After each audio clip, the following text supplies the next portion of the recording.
حدیث پاک سنیں گے آپ کی طبیعت بڑی ٹھنڈی ہوگی۔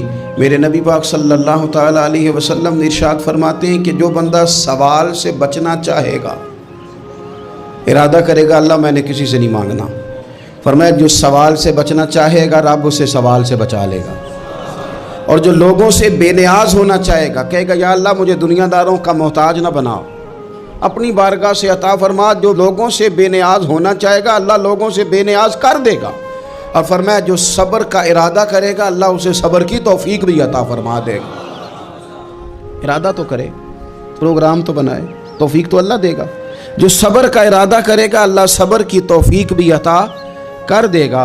اور حضور صلی اللہ تعالیٰ علیہ وسلم فرمانے لگے یاد رکھو کسی بندے کو جو بہترین تحفہ دیا گیا ہے نا، اگر کسی کو کوئی بہترین عطیہ ملا ہے تو پھر اللہ تعالیٰ نے اسے صبر عطا فرمایا۔